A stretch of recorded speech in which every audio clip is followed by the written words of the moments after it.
Hi, welcome back. We're talking about Steve Chandler's 100 Ways to Motivate Oneself, Yourself. And this is the only second video I ever done on this subject.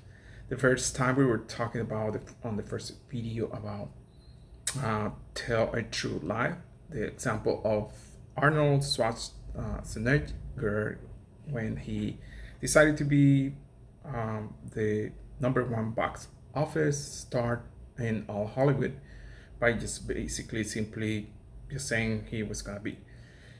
Um, the the new book actually starts with now something that Steve Chandler names "Get on Your Deathbed."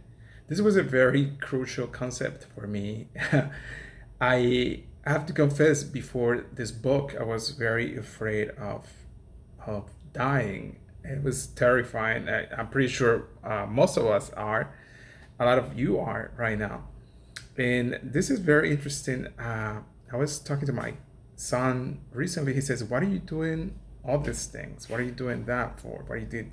And this is exactly, I think, the answer I should have given him is because I basically visualizing that moment of my life in which I'm not alive anymore. But because I know this is real, I'm not kicking the can down the road.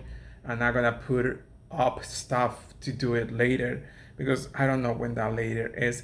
And because I'm not terrified of dying, then I'm not terrified of living. I enjoy living to the extent, to the most possible extent. Sometimes it's a little sick if my eyes are a little red. It's because I don't sleep so much. I try, like last night, I was just doing my other video for my other YouTube channel. I remember I do stock investment advice, and this is a long one. I started a different series, but I have a full-time job right now. I'm on my break, on my lunch break, on my official job, working for this huge bank that I work for here in the United States. So I probably have 10 more minutes, but I'm gonna go ahead and do it because get on your deathbed relates Steve that he was working with a psychotherapist, there was Brandon, and she put him through something that she herself had coined the exercise. He was asked to clearly imagine himself lying on his own deathbed, on the and to fully realize the feelings connected with dying and saying goodbye. Then she asked them to mentally invite the people in his life who were important to him to visit his bedside, one at a time. And he visualized each friend and relative coming in to visit him. He had to speak to them and speak loud. Uh, and he had to say to them what he wanted them to know as he was dying. I know this might sound crazy to you right now, but just think about it. As he spoke, he relates as he spoke with each person and could felt, and he could feel his voice breaking. Somehow, he couldn't help breaking down. His eyes were filled with tears, and he experienced such a sense of loss. It was uh, not his own life at the moment. He was mourning. It was like the love he was losing, to be more exact. It was a communication of love that he had never felt before. During this difficult exercise, Steve relates that he really got to see how much he felt uh, for his own life and how many wonderful feelings he had about his children, for example, and for many other people that he probably couldn't had not expressed to. And I'm just gonna turn a light here because it's kind of dark right now. Hope you guys see me better.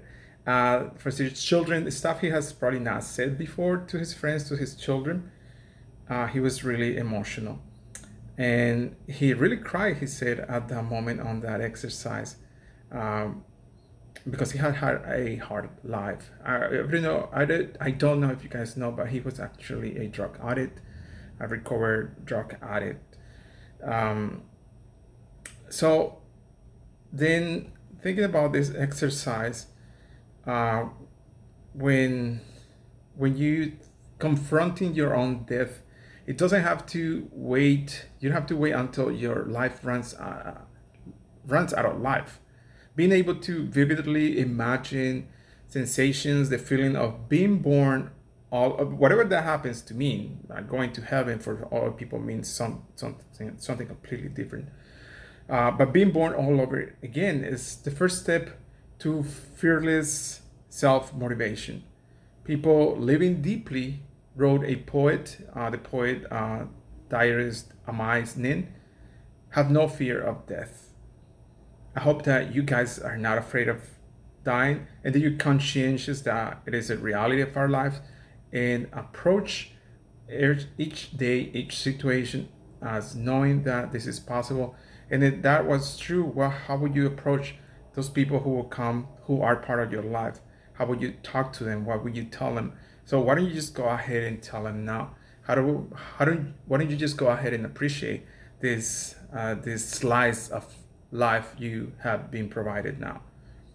And with that, I'll leave you because time is running. I'm glad that you guys are tuning in on this channel. I hope to see you back again. If you like the channel, you like the content, please support the channel and support each other.